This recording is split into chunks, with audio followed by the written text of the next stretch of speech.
안녕하세요. 반갑습니다.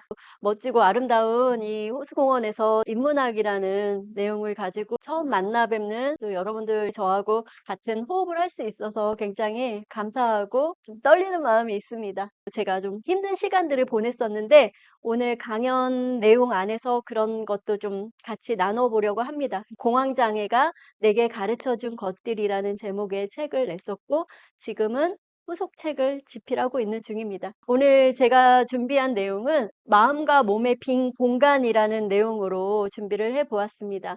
마음과 몸의 빈 공간에 가장 다뤄야 되는 내용은 외로움이라는 주제를 빼놓을 수 없을 것 같습니다. 그래서 부제로 나는 그렇게 외로움의 주인이 되었다라고 제목을 붙여보았는데요. 첫 번째는 나는 특별한 마음 걸음마를 걸었다이고요. 두 번째는 외로움의 공간에서 오래 머물렀다입니다. 마지막 세 번째 파트로는 외로움의 빈 방에서 행복을 만났다의 테마를 가지고 강연을 해보도록 하겠습니다. 목소리는 잘 들리시나요? 외로움에 좀 푹 빠져보는 시간을 가져볼 건데, 그렇죠. 누구나 피해갈 수 없는 내용인 것 같습니다. 지금 마음속에 떠오르는 어떤 빈 방, 공간이 있는데 떠오르는 감정들은 어떤 것들이 있으실까요? 어떤 마음들이 좀 떠오르시나요? 차분함이 떠오르시고요. 어떠신가요? 따뜻함도 떠오르시고요. 제가 여기 아까 2시간 전에 도착했는데 강연을 앞두고 떨리긴 하지만 되게 이 공간이 편안하고 따뜻하다라는 느낌이 저도 들었습니다. 이 강연을 제가 준비하면서 저런 단어들이 떠올랐어요. 실제로 지금 그렇고요. 기쁩니다. 정말 호수가 보이는 데서 강연을 할 수 있는 기회가 얼마나 될까요? 이렇게 아름다운 곳에서 굉장히 기쁘고 우리의 새로운 만남이라고 하는 부분에서도 설레임도 듭니다. 그리고 감사하죠. 저는 학교에 있을 때도 지금 학교를 나와서 다양한 분들을 만날 때마다 강의가 됐든 교육이 됐든 강연이 됐든 너무나 떨려요. 그러면서도 또 우리가 같이 있지만 제가 잘해야 된다는 이런 마음들이 저한테 또 고독, 외로움 이런 걸로도 살짝 느껴지기도 하는 것 같습니다. 근데 무엇보다도 저한테 가장 떠오른 감정이라고 해야 될까요? 책임감이에요. 오늘 우리가 이 시간을 아까 말씀하신 것처럼 따뜻하고 행복하고 편안한 시간으로 같이 좀 보내봐야 되겠다라는 강연가로서의 책임감도 저한테 전해집니다. 나는 특별한 마음걸음마를 걸었다라고 했습니다. 우리 한국 나이로 3살 때이고요. 참고로 저 작잖아요. 제가 초등학교 1학년 입학할 때 제 키가 108cm였습니다. 되게 작았죠. 3살에 저는 얼마나 더 미니미하게 작은 아이였을까요? 저 빨간 원복을 입고 빵또 모자라고 했어요. 예전에 화가처럼 이런 모자를 쓰고 유치원 선생님하고 소풍 가서 찍었던 저 사진을 올렸습니다. 제가 조치원에서 걸어가야 되는 거리라고 해야 될까요? 십리길이에요. 3살 아이가.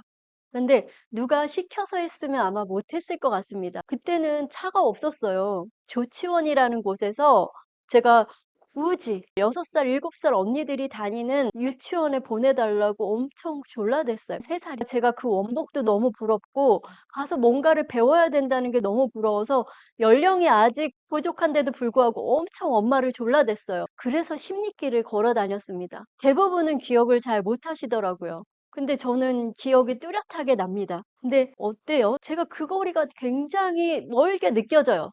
커서 생각을 해보니까 엄마 내가 어렸을 때 다녔던 그 유치원의 거리가 굉장히 멀었던 것 같은데 심리는 될까 했더니 오리오리 왔다 갔다 하면 심리가 된다는 거예요.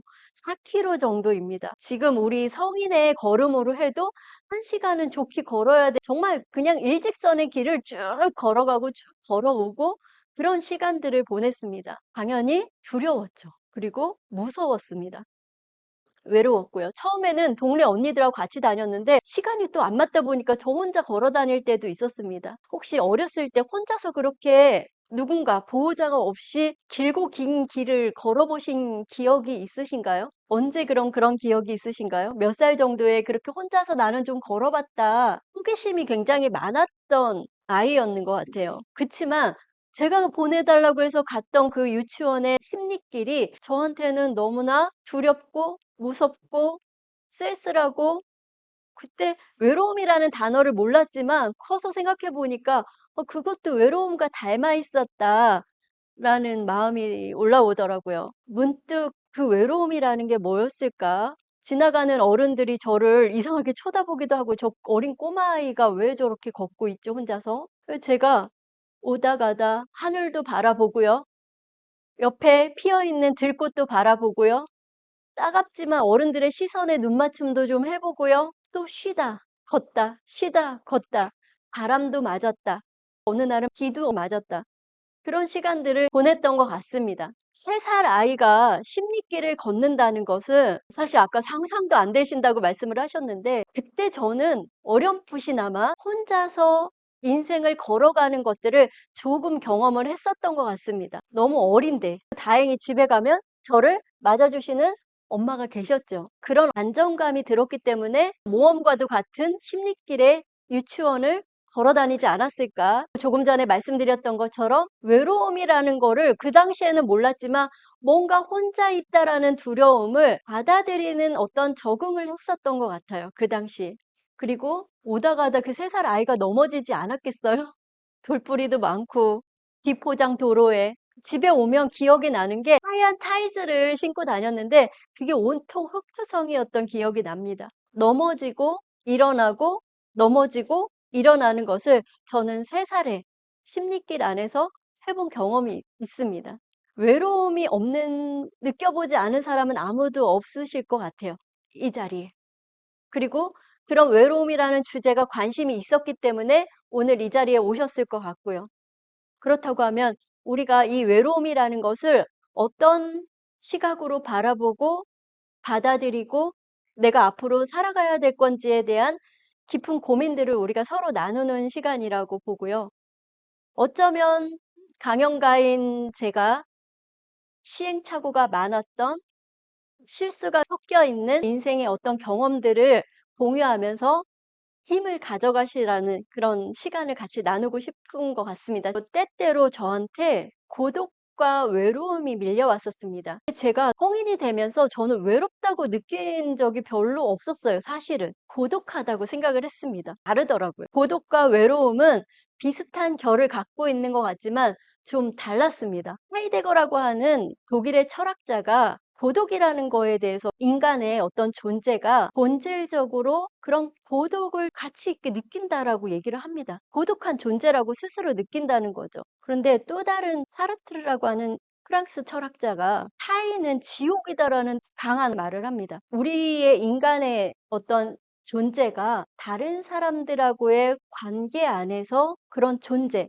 필연적으로 외로움이라고 하는 존재를 느낀다라는 거예요. 그렇다고 하면 고독과 우리 외로움이 어떻게 다를까? 아까 저는 외로움을 못 느껴봤다고 했잖아요. 고독은 내 스스로가 나한테 조금 더 집중하기 위해서, 나를 만나기 위해서 의도적으로 선택한 결과라고 얘기를 합니다. 반면에 외로움은 좀 달라요. 내가 의도적으로 만든 것이 아니라 나는 원하지 않지만 원치 않는 경험에 의해서 감정적인 결핍으로 만나게 되는 게 외로움이라는 거예요.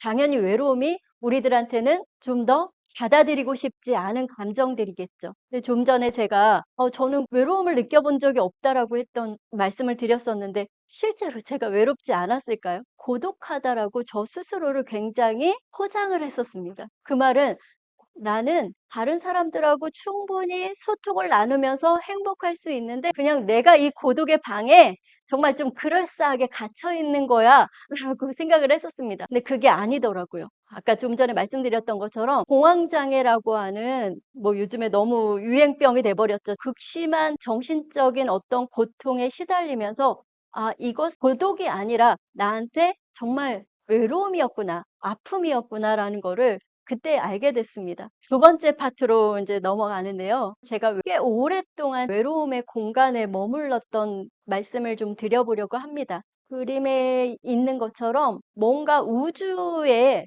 갇혀 있는 저를 만나게 됐어요. 세상에 아무도 없고 그냥 혼자 있는 것 같은, 그게 우리가 말하는 외로움이잖아요. 분명히 나는 옆에 동료들도 있고 내 사랑하는 가족도 있고 내 친구들도 있는데 그 존재가 제 옆에 느껴지질 않았어요. 그때 저는 그것을 외로움이라고 처음 느꼈습니다. 근데 그 외로움을 느끼는 순간 굉장히 제가 헤어나기 힘든 아픔에 빠져들었어요. 그래서 마음적인, 정신적인 어떤 통증들을 느낄 수밖에 없었습니다. 그렇게 아까 고독하다고 스스로를 뭔가 포장한 듯한 모습으로 살아왔는데 외로움의 공간에 갇혀본 저는 슬펐어요. 너무 슬펐고 세상을 살아가는 거에 대한 두려움이 많이 느껴졌습니다.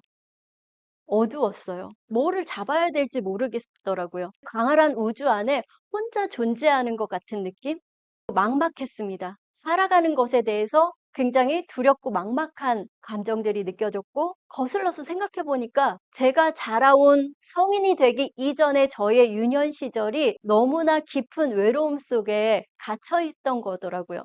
너무 아프고 외롭다 보니까 그걸 외로움이라고 느끼지 못하고 저 스스로 고독이라는 착각을 했었던 것 같습니다. 나쁜 얘기예요. 제가 아까 시행착오도 많고 참 실수한 부분, 실패라고는 얘기하고 싶지 않은데 시행착오를 많이 겪었던 제 삶을 살아왔습니다. 제가 유치원을 다니던 십리길의 그 시기에는 엄마가 집에서 이렇게 살림을 되게 굉장히 잘 하셨던 분이었어요. 근데 제가 초등학교 입학을 하는과 동시에 엄마는 알코올 중독자가 되기 시작했습니다. 학교에 갔다 오면 집안에서는 술 냄새죠. 항상 술 냄새가 진동을 했고 술에 취해서 정신을 정말 놓고 있는 엄마의 모습을 만나게 됐어요. 저희 집이 군인 가족이었거든요. 군인 신문에 현모양처라고 이렇게 기사도 날 만큼 가정적이었던 저희 엄마가 알코올 중독자가 되기까지는 여러 이제 사연들이 있겠죠. 아빠하고의 어떤 불화들이 굉장히 많았고 그 안에서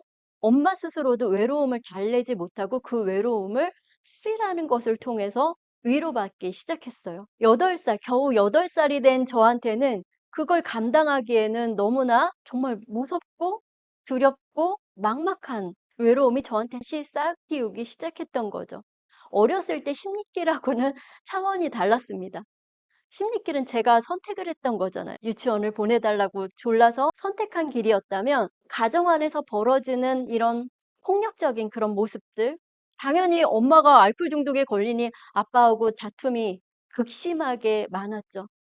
물리적인 폭력적인 행동들도 저는 집에서 보아야 됐고 제가 일남 이녀 중에 막내이거든요. 근데 7살 많은 언니, 4살 많은 오빠가 저한테 부모 노릇을 대신했어요. 근데 부모 노릇을 좋은 방향에서 해 주면 좋겠는데 억압하고 통제하는 방향에서 저를 훈계하기 시작합니다. 같은 형제인데 형제들에게 그런 통제를 받고 집에서 부모로서 어른에 대한 어떤 기대감을 가질 수도 없는 제가 뭐 예를 들면 걸스카웃을 하는데 수련회를 보내주지 않아요. 여자는 밖에 나가서 자면 안 된다. 뭐 이런 것들이죠. 공부 안 한다. 뭐 안 한다. 부모님이 해줘야 되는 어떤 훈육을 형제들이 대신한다는 거는 저에게 되게 좀 왜곡된 가치관을 만들어 줬습니다. 제가 바라보는 윗사람에 대한 어떤 기준과 시선이 굉장히 엄격해지기 시작했어요. '부모라면 이렇게 해야 되는 거 아니야?' 라는 어떤 정형화된 틀을 제가 더 확고하게 만들기 시작했고 윗사람이면 10살 많은 언니라면 4살이 많은 오빠라면 자기들은 이렇게 행동을 하면서 나를 교육해야 되는 거 아니야라는 게 굉장히 저한테 극도로 예민하게 강해졌어요. 그러다 보니 어렸을 때 초등학교 시절부터 저는 반항심이 굉장히 많아졌어요. 억울했죠. 답답하고 억울하고 분노하고. 그런데 말할 수 있는 분위기가 아니었어요. 잘못하면 저도 맞으니까. 언니나 오빠한테 기합을 받거나 군인 가족이라고 했잖아요. 기합을 받거나 아니면 맞거나 그러니까 제가 거의 집에서 어떤 표현이라고 하는 것들, 사람하고의 어떤 관계성이라고 하는 것들을 제대로 배워볼 수 없는 환경에서 저는 자라났습니다. 그래서 아까 아팠던 유년 시절이라고 말씀을 드렸던 거예요. 그러다 보니까 그 억압과 통제, 아무에게도 제가 저의 외롭고 힘들었던 지금 이 상황을 가장 어떻게 보면 안정되고 가장 보호받아야 되는 저희 가정 안에서 제가 느껴보지 못했던 거죠. 제 마음속에는 분노, 화, 억울함, 뭐 이런 부정적인 감정들이 굉장히 깊숙하게 뿌리를 내리는 유년 시절을 저는 보내면서 컸습니다. 빨리 어른이 되고 싶었어요. 초등학교 때부터 저는 빨리 어른이 되고 싶었던 것 같아요. 대학에 대해서 아예 생각을 안 했어요. 20살이 넘으면 나는 어른이 되는 거야. 나는 사회에 나갈 거야. 나는 어른이 된다는 건 자유로워진다고 생각했어요. 그런데 조금 전에 말씀드린 것처럼 그런 건강한 어떤 관계성을 배우지 못한 채 어른이 된 제가 얼마나 많은 시행착오를 겪었겠어요. 사회인이 됐습니다. 당연히 고등학교 때도 제가 학교를 그만두려고 했었거든요. 나는 대학에 갈 생각이 없고 나는 그 당시에 여상에 가서 이런 기술적인 것들을 배워서 빨리 직장인이 될 거야라고 했는데 그런 것도 저희 가정 안에서는 허용이 안 됐어요. 부모님에 의해서가 아니라 언니나 오빠에 의해서 너가 나중에 얼마나 후회하려고 그래. 대학 안 가면, 인문계 안 가면. 근데 공부하고 싶지도 않은 제가 인문계를 가다 보니 공부를 했겠어요? 당연히 1학년, 2학년 뭐 성적 관리도 전혀 안 됐고 고3이 됐을 때 저희 때는 이제 학력고사 세대인데요. 뭐 완전 성적이 어땠을 거라는 거 짐작이 되실 겁니다. 자신이 없어졌어요. 도망치고 싶었어요. 학력고사로부터. 그래서 제가 고3 때 학교를 그만두겠다고 했더니 집에서 허락을 안 해주더라고요. 누가요? 형제들이. 그래서 그냥 졸업을 했습니다. 어떻게 어려운 시간들을 보내면서. 그리고 저는 직장을 먼저 들어가게 됩니다. 대학 당연히 못 갔죠. 갈 마음도 없었고요. 근데 그렇게 준비 없는 사회인이 된 저, 그냥 어른이다. 20살이 넘으면 어른이다라는 마음으로 섣불리 사회인이 된 제가 얼마나 미숙한 20살이었는지 지금 돌이켜보면 정말 부끄럽습니다. 어른인 척하는 어린이였어요. 실제로 저는 교육도 하고 강연도 한다라고 했지만 제가 상담을 하고 있거든요. 심리 치료를 하고 있어요. 저에게 오시는 많은 분들한테 물어봅니다. 연령대가 되게 다양해요. 고등학생도 있고요. 50이 넘은 분도 계시고요. 당신의 정서적인 연령이 몇 살이십니까? 라고 물어보면 어떠세요? 지금 제가 만약에 저하고 1대1로 만나서 한번 여쭤볼게요. 당신의 지금 정신적인 또는 정서적인 연령이 몇 살이십니까? 이렇게 물어보면 몇 세 정도라고 말씀하고 싶으세요? 어떻게 좀 연령을 기준할 수 있으실 것 같으세요? 대부분 저한테 상담을 받으러 오시는 분들을 보면 고등학생 아이가 됐든 50이 넘은 또 60이 가까운 분이 됐든 정신적인 또는 정서적인 연령을 이렇게 들여다보잖아요. 5세, 6세. 어떤 어머니가 고3인 딸이 공부를 안 한다고 저한테 의뢰를 하셨어요. 상담을 한참 진행하던 중에 제가 그 어머니께 여쭤봤습니다. 따님의 정서적인 연령이 몇 살이라고 생각하세요? 3세라는 거예요. 그럼 이 엄마는 딸이 월등한 성적으로 대학에 잘 들어가게끔 강압적인 교육을 하시는 분이었어요. 정서적인 연령이 낮다는 건 공부할 수 있는 지능적인 부분도 잘 발달이 안 됐다라고 저는 예, 확실하게 말씀드릴 수 있습니다. 어떤 부분이냐면 모녀 간에 또는 모자 간에 부모와 자녀 간에 건강하지 않은 밀착 관계가 형성이 되면 조금 전에 말씀드린 것처럼 이 정서적인 연령, 정신적인 연령이 되게 고착화되는 경우들을 많이 보게 됩니다. 상황에 맞게 내가 어떨 때는 내 나이만큼 행동하고 어떨 때는 내가 어린아이 같은 건 굉장히 건강한 상태라고 저는 봐요. 왜냐하면 우리 안에도 귀엽고 사랑스럽고 선진한 아이가 있거든요, 분명히. 그건 굉장히 잘 건강한 삶을 살아가는 거예요. 어떻게 사람이 항상 그럼 나이만큼 50이 되면 60이 되면 70이 되면 그 나이만큼 우리가 그렇게 요즘 꼰대라고 하죠? 그런 마인드로 살아가야 될까요? 아니잖아요. 그런 부분들을 적절하게 잘 해야 되는데 건강하지 않은 밀착 관계 안에서는 굉장히 서로가 강한 밀착을 성장하는 데 방해를 하는 밀착을 말씀드리는 거예요. 제가 그랬던 것 같거든요. 지난 제가 살아온 시간들을 보면 관심이라고 하고 사랑이라고는 하지만 그게 저한테는 굉장히 구속으로 느껴졌고 억압으로 느껴졌고 당연히 폭력이라고 저는 받아들였어요. 실제로 물리적인 폭력도 제가 벌을 받는 것도 마찬가지고 맞는 것도 마찬가지죠. 그러니 그 억울함의 감정들이 제 안에서 사라졌을까요? 제가 앞에서 이런 말씀을 드리고 있지만 여기 계시는 선생님들도 어린 시절을 돌이켜보면 억울한 감정 없는 분 없으실 거예요. 분노하고 화가 나는 감정을 느껴보지 않은 분 없으실 거예요. 남한테 느끼기보다 가장 가까운 내 가족한테 느끼는 경우들이 상당히 많습니다. 그런데 그 감정이라는 것은 사라지지가 않아요. 어딘가에 깊숙이 씨앗처럼 뿌리 내려 있다. 그것이 지금 현재 지금을 살아가는 나 자신을 잡아당겨요. 그 씨앗이 어딘가에 깊숙이 있으면서 너 자라나지 마. 너 행복하지 마. 너 자꾸 성장하려고 하지 마. 좋은 관계 안 돼. 자꾸 나를 더 외로움에 깊은 방 안에 가두도록 합니다. 어렸을 때 그 아팠던 감정들이 이게 저만 느끼는 게 아니에요. 미숙한 어른인 척하고 살았던 어린이였어요. 사회인이 됐지만. 그래서 제가 찾은 방법이 '결혼을 빨리 해야 되겠다. 집에서 빨리 나는 독립을 해야 되겠다.' 그래서 24 살에 제가 결혼을 일찍 했습니다. 해결되지 않은 저한테 아픔이 많았던 상처가 있는데 그걸 가지고 사랑하는 남편을 만나서 어떤 결실을 맺었지만 사라지는 게 아니더라고요. 제 감정이 사라지지 않는다고 했잖아요. 형제들 똑같은 프레임을 제가 갖다가 씌우는 거예요. '어른인데 왜 저러지?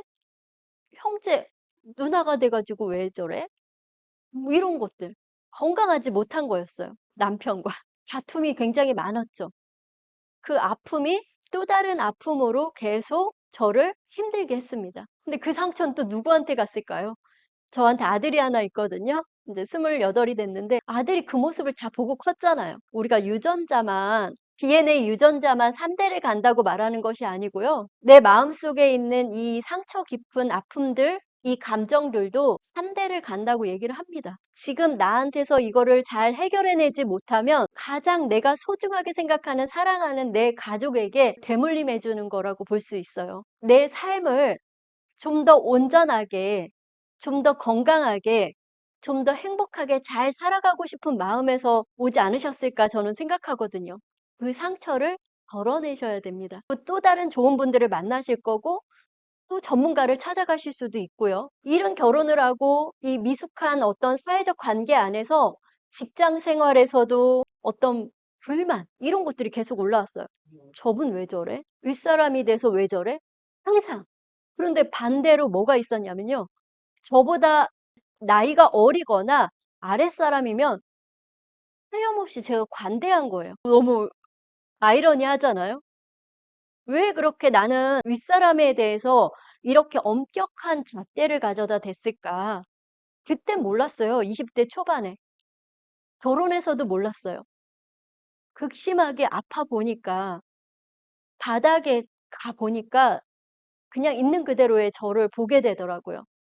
'아 내가 정말 미숙한 어린이 같은 어른으로 그런 척하고 살았었구나.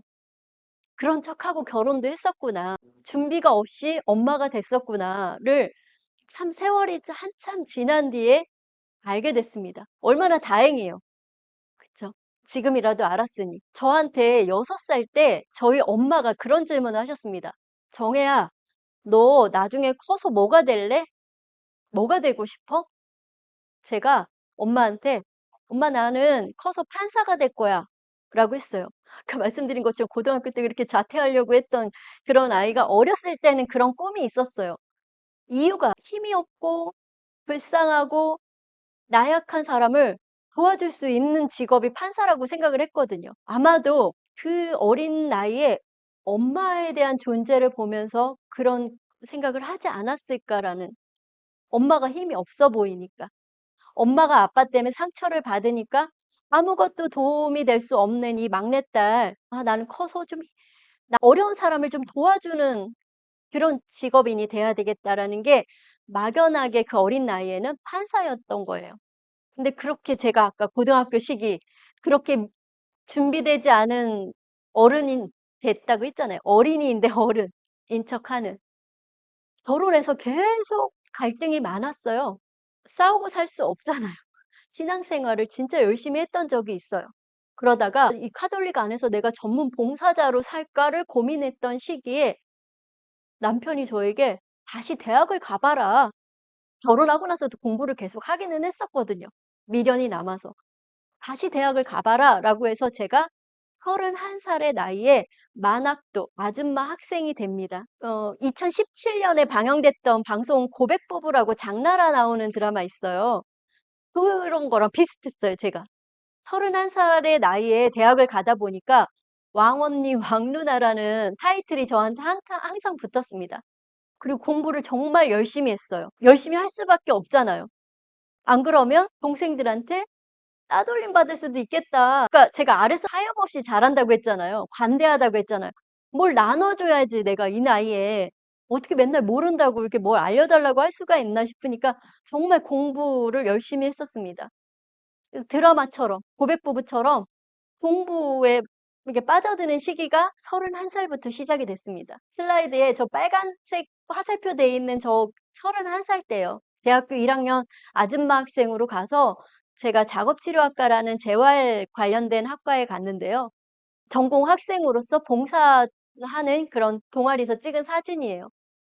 되게 나이 잊어버리고 살았습니다. 그때 31살인데 거의 띠동갑 차이 나는 11살 어린 동생들하고 다니다 보니까 저도 20살로 착각을 했어요. 그래서 멜빵 바지 입고 있어요. 저기 보면.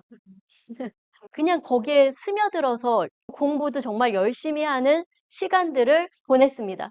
제가 학사학위 받아놓은 게 있었는데 다시 31살부터 학교를 작업치료학과를 다니고 1년도 쉼 없이 석사를 하고요. 박사를 하고 교수가 되기까지 딱 7년이 걸렸어요. 엄청 빠르죠. 어떻게 보면 한 사람의 인생의 사례이긴 하지만 공부가 꼭 시기가 있는 걸 아니구나라는 거를 제 삶에서 알았어요. 즐겁게 했거든요. 뒤늦게 시작한 이 공부가 저한테는 너무 어 성취도 느껴지고 재밌었어요. 아까 판사가 되지는 못했지만 다른 사람을 도와주는 거에는 여러 가지 방식이 있다는 거를 뒤늦게 알게 됐던 거예요. 교수가 되고 나서 보니 학생들한테 제가 지식을 전할 수도 있고 어떤 멘토로서 교육자로서 굉장히 많은 것들을 나눠줄 수가 있었습니다. 실제로 제가 외강을 다닐 때 저를 보고 의사가 되겠다고 친구도 있었어요. 뭔가 자기가 숨겨뒀던 자기 꿈을 찾았고 도전하기 위한 어떤 시작을 제가 제공을 해줬다고 생각을 해요. 실제로 공부하고 교수의 이런 모습들을 우리 학생들이 보면서 본인도 교수가 되고 싶어서 교수를 도전을 하고 교수가 된 제자들이 여럿 있습니다. 그러면 교수가 됐으면 이제 해피엔딩 아니야?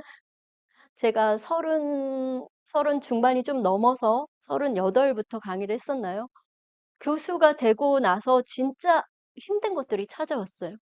어떻게 보면 굉장히 안정적인 직장, 65세까지 정년이 보장되는 직장을 제가 가졌단 말이죠. 그런 사회적 관계 안에 제 안에 있던 그 억울하고 화가 나고 윗사람에 대한 그런 엄격한 기준들이 더욱 나오기 시작했어요. 그러다 보니까 관계 안에서도 저한테는 그런 어떤 사람하고의 유연성이 좀 떨어진다? 학생들에 대한 보호나 학생들하고의 관계는 제가 한없이 또 좋아요. 그런데 동료, 옆에 있는 주변 사람들하고는 학생들한테 뭔가 불이익이 갈 것 같으면 발끈하는 내 안에 치유되지 않았던 상처가 나를 계속 아프게 했다는 거를 학교 나오고 알았습니다. 학교 나오고 뒤늦게. 굉장히 힘든 시간들을 보내면서 아, 이 사회가 이렇게 기준이 없었나? 무질서한가? 정의가 없었나? 라는 생각들을 굉장히 많이 했어요. 우리가 도덕 교과서에서 배우는 어떤 규범이라고 하는 거, 도덕적 기준이라고 하는 거, 그런 것들이 정말 교과서에서만 해당되는 거더라고요. 그냥 질끈 눈 감고 넘어가는 것들이 많았고, 활동이 느껴지기 시작했어요. 아, 사회가 이렇게 무질서한 거구나. 되게 괴로웠죠. 여기 있는 것처럼 잃었다고 생각했지만 잃은 것이 많았어요, 그 시기에. 아파하면서 나는 분명히 31살에 뒤늦게 만학도가 돼서 공부를 하고 옆에 있는 우리 학생들한테도 같은 동기들한테도 되게 좋은 누나, 언니가 되어 줬고 또 공부해서 나로 인해서 교수가 된 우리 제자들도 있고 했는데 정작 제 자신에 대해서 제가 돌보지 못했다라는 느낌이었어요. 그러다 보니까 하나씩 무너지기 시작했습니다. 아까 제가 말씀드렸던 것처럼 감정은 사라지는 게 아니라고 했잖아요. 사라지지 않은 저의 부정적이고 아픈 감정들이 저의 몸을 망가뜨리기 시작했어요. 그게 공황장애고 공황발작이었습니다. 너무 많이 아팠어요. 한 4년 정도를 극심하게 아팠던 것 같고요. 근데 그게 양심에 너무 가책이 됐습니다.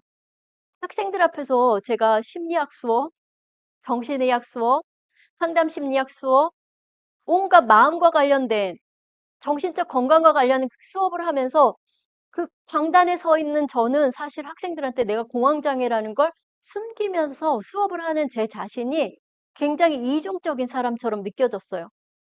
공황 자체가 문제가 아니라 감추고 수업하는 제 모습이 너무 부끄러웠습니다.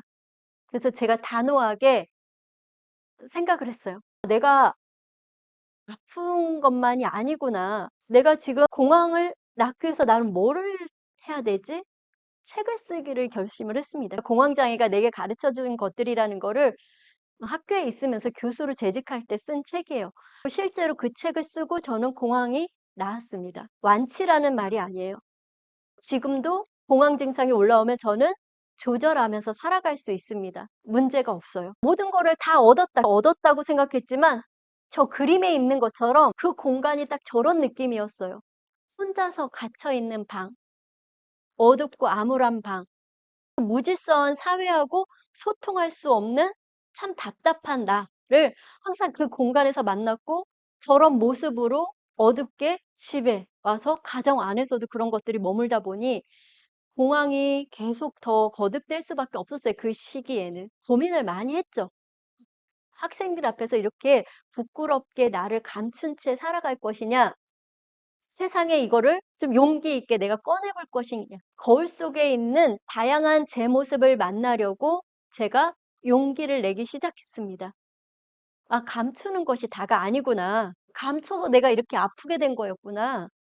어렸을 때부터 표현 못하고 부모로부터, 형제들로부터, 사회로부터, 결혼 이후에 남편, 시부모님, 형제들, 표현 못한 내가 정작 내 자신한테는 계속 상처를 거듭하면서 나를 아프게 한 결과가 저한테는 공황이라는 걸로 나타났다는 거를 거울 속에 비춰진 다양한 제 모습을 보면서 제가 알게 됐어요. 진짜 힘들 때는 경험 있으신지 모르겠는데 거울 속에 나를 보기가 싫거든요. 두려웠어요. 근데 거울에 나를 다양한 저를 본다는 건 힘이 좀 생겼다는 거죠. 아까 우주 속에 덩그러이 던져져 있는 저라는 표현도 썼었고 또 그 어둡고 암흑 같은 방에 혼자 고립되어 있는 제 모습 그게 외로움이었던 거더라고요. 그런데 저는 스스로 고독하다고 센치한 척 뭔가 있는 것처럼 생각을 했던 거죠. 빈 공간에서 그 외로움 속에 깊이 빠져 있는 나를 만났을 때 저기 있는 것처럼 진짜 나를 보게 됐습니다. 조금 전에 앞에 제가 좀 전에 말씀드렸던 어렸을 때부터 그 심리길에 3살 꼬마 아이가 어린 아이가 걸어 다닐 때부터 나는 그런 것들을 경험을 했구나. 두려움, 공포, 외로움, 쓸쓸함, 시선, 사람들의 어떤 잣대, 기준 이런 것들을 그때부터 나는 경험을 했었던 거구나. 그리고 우리 가정 참 아프고 힘든 가정이라고 생각했는데 그게 저한테는 이 세상적인 어떤 지식으로 배울 수 없는 굉장히 좋은 교과서가 돼 줬어요. 그래서 그 안에서 진짜 나를 하나씩 발견하기 시작합니다. 그 발견은 지금도 멈추지 않고 있어요. 진짜 나, 과거로 다시 돌아가게 됐습니다. 저는 이런 사람이었더라고요. 고전을 정말 좋아했잖아요.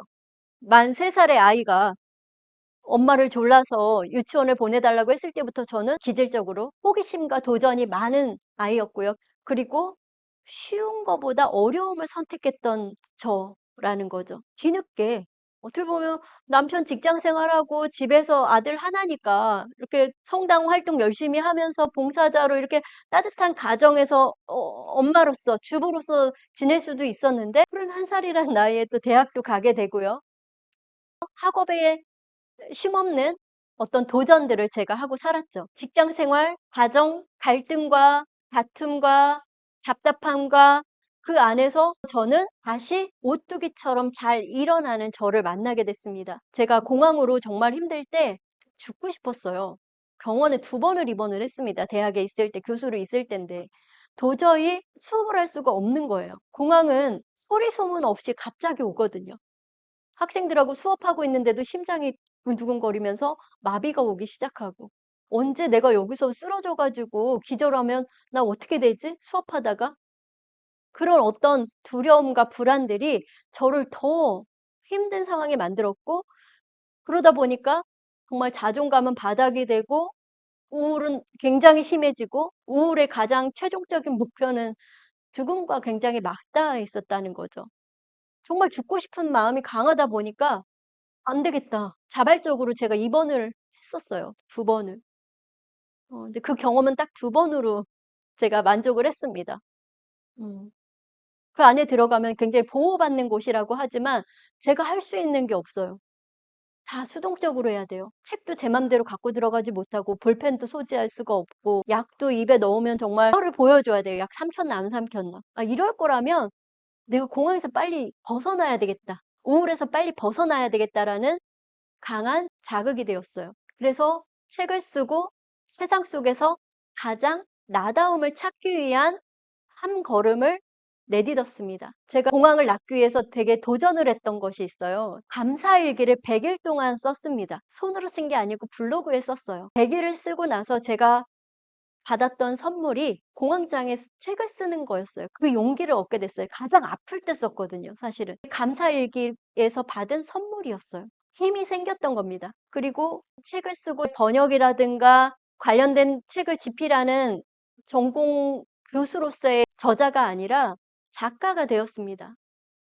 또 다른 하나의 새로운 타이틀이 생긴 거죠. 스스로 굉장히 칭찬해 주고 싶었어요. 아프고 힘든데 그거를 견뎌준 저에게 고마움을 느꼈습니다. 제가 책을 쓰고 두렵고 막막했던 이 세상에 한 발자국을 내딛었을 때 저한테 새로운 사람들이 다가와줬습니다. 아까 말씀드린 무질서한 이 사회 안에서 뭔가 기준도 없고 정의롭지도 못하고 그런 사회가 전부라고 봤던 그 암울한 세상에서 벗어나서 제가 뭔가를 도전하고 스스로의 성취를 갖다 보니까 새로운 세상의 사람들이 저한테 다가왔어요. 그 안에서 긍정적인 경험들을 만나게 되고 배우게 됐습니다. 저에 대한 인정, 믿음 이런 것들이 새롭게 싹이 트기 시작했어요.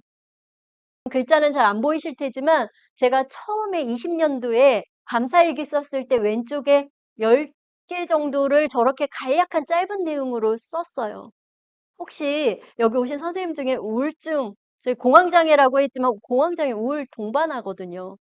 우울증이 있는 분들이 저 정도 쓰기가 쉽지가 않아요. 에너지가 없거든요. 이렇게 써내려가면서 점점 늘어납니다. 감사할 것들이 풍요로워졌어요. 풍족해졌어요. 감사함을 바라볼 수 있는 세상의 밝은 빛들이 저한테 더 많이 다가오는 것을 스스로 저는 경험을 했습니다. 그다음에 공저로에서 자존감 회복하는 글쓰기에 관련된 책도 냈습니다. 지금은 마음걸음마라는 책을 쓰고 있습니다. 올해 안에 상반기에 내는 게 제 목표예요. 마음걸음마. 이 신조어예요. 없습니다. 마음걸음마는 우리가 걸음마 몇 살에 배우죠, 우리들이? 둘, 갓돌. 그쵸. 만 1살이 됐을 때 걸음마를 보통 평균적으로 배웁니다. 뭐 뇌에 어떤 문제가 생기지 않거나 뭐 다리에 부상이 당하지 않으면 우린 계속 걸음마를 다시 배울 필요가 없어요. 신체적 걸음마는 그렇습니다. 근데 우리의 마음속의 걸음마는 어떤가요? 그때그때 달라요.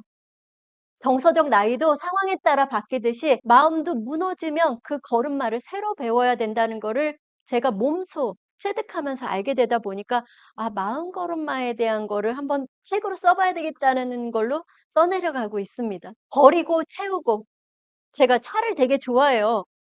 제가 외강 다니면서 한 일주일에 2,000km 운전을 하고 다녔어요. 하루에 700km? 차에 있는 시간들이 많다 보니 적응하려고 차에 대해 혼자서 즐길 수 있는 음악 듣는 거라든가 이런 것들에 차가 되게 좋더라고요. 근데 그 차를 버렸어요. 공항이 왔을 때.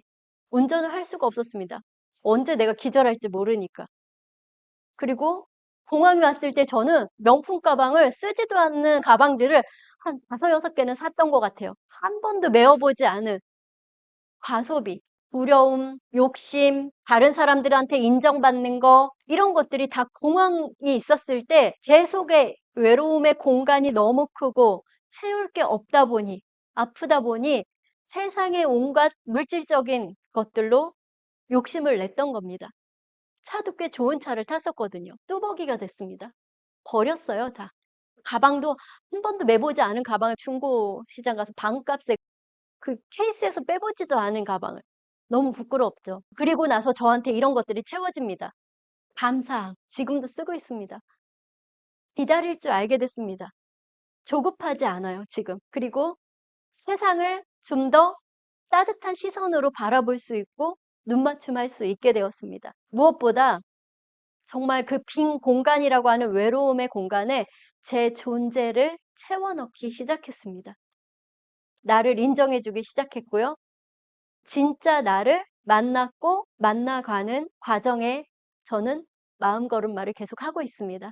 세 번째 파트인데요. 외로움의 빈방에서 정말 행복을 만났다라는 말씀을 드리고 싶어요. 저만 그럴까요? 우리 사람은 너무 이기적인 면이 있는 것 같습니다. 통증 좋아하는 사람 있으세요? 고통을 좋아하는 사람 있으세요? 외로움을 즐기면서 좋아하는 사람 있을까요? 그런데 통증도 우리가 생존하기 위해서 너무나 필요한 거예요. 뜨거운데 이걸 뜨겁다고 느끼지 못하면 어떻게 되겠어요? 내 마음이 아픈데 이거를 외롭다고 힘들다고 정신적으로 아프다고 느끼지 못하면 우리 어떻게 될까요? 그거 못 느끼면 정말 정신이 분열이 올 수 있잖아요. 새로운 일상들을 제가 아까 만났다 그랬죠. 책을 쓰고 새로운 세상에서 좋은 사람들이 저를 기다려주고 제가 만나러 찾아다녔어요. 지난 12월에 제가 인문학 강연했던 거고요. 면접관들 대상으로 해서 교육도 하고 있고요. 다양한 공간에서 다양한 사람들과 새로운 것들을 제가 계속 도전하고 만나고 감사하게 경험하고 있습니다. 못하는 것이 아니라 안 하는 거였더라고요. 저는 제가 못하고 부족하다고만 생각을 했습니다. 난 이것도 못해, 부족해, 난 안 될 거야. 그런데 그냥 안 해본 거였더라고요. 그러니까 핑계가 많았던 거죠. 아, 이제는 뭔가를 해봐야 되겠다라고 생각을 했습니다. 이 말은 정말 저에게 해주고 싶은 말이고, 여기 계시는 선생님들한테도 꼭 한번 해보시라고 말씀드리고 싶어요.